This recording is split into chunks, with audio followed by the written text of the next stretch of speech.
Mariing iginiit ni House Deputy Minority Leader Edgar Erice na hindi dapat isantabi bilang chismis ang tinawag na Bersamin Files. Nanawagan ang mambabatas ng agarang investigasyon kaugnay ng mga text logs na nag-uugnay umano kay Pangulong Ferdinand Marcos Jr. at iba pang opisyal sa bilyong-bilyong pisong kickback mula sa mga flood control project. Si Paul Montibon magbabalita. Sa isang panayam, sinabi ni Erice na seryoso at mabigat ang nilalaman ng mga dokumentong naglalaman umano ng palitan ng text messages sa pagitan ni Pangulong Ferdinand Marcos Jr. at dating Undersecretary Adrian Bersamin. Tinatalakay umano sa mga mensaheng ito ang galaw ng pondo at posibleng komisyon sa mga flood control project, mga proyektong pinunduhan ng bilyon-bilyong piso mula sa kaban ng bayan. Binigyan diin ni Erice na kung totoo ang mga ito, malinaw na usapin ito ng pananagutan, transparency at integridad sa paggamit ng pera ng bayan, hindi lamang simpleng issue ng politika. Sa naging text exchanges, nabanggit din umano ang pangalan na Senador Panfilo Lacson at Senate President Tito Soto bilang mga tumanggap umano ng pera, isang mabigat na aligasyon na ayon kay Erice ay dapat harapin sa pamamagitan ng formal at bukas na investigasyon. Hindi po chismis kasi yung 5 congressman inimbita ni Congressman Lebiste. Pinakita sa amin yung files na naglalaman ng text messages between the President and Yusek Bersamin. Nandun po, nakalagay doon 7 billion. Nag-report siya kay Presidente na tanggap na lahat ng 7 billion at March 24 po yun, 2025. At susunod niya yung kwenta kung saan napunta yon.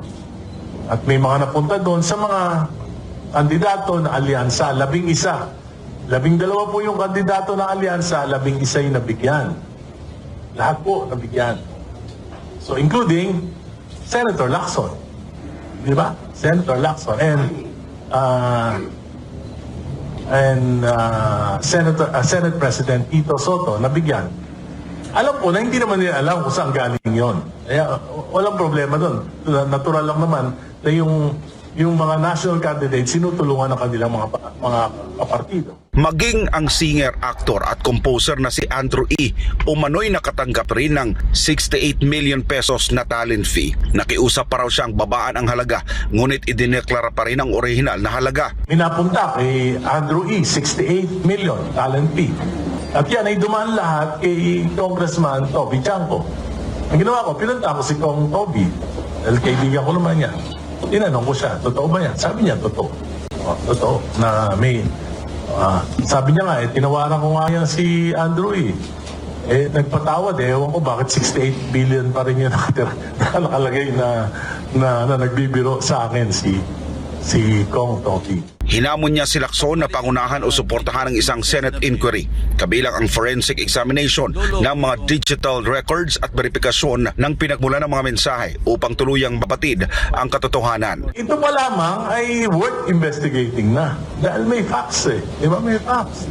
These are facts. Pangatlo, yung pinakita sa akin ng mga text messages, merong ibang issue, not just the campaign. Pero may mga national issues na patrabaho si Presidente kay Yusek Bersamin. So, kung hindi totoo to, di patawag. Kung totoo to, hindi to, malalaman natin kung papatawag na Senado si Yusek Bersamin, si E.S. Bersamin. Di ba? Patawag lang. Para magkaalaman. By the way, ni-reveal yan ni Congressman Tino February 9. Ano date na ngayon? 16. Narinig nyo ba na nag-deny si Yusek Bersamin? Narinig nyo ba na nag-deny si E.S. Bersamin? Hindi sila nagde-deny. Sa ngayon, nananatiling tikom ang bibig ng mga nabanggit na opisyal hinggil sa isyu.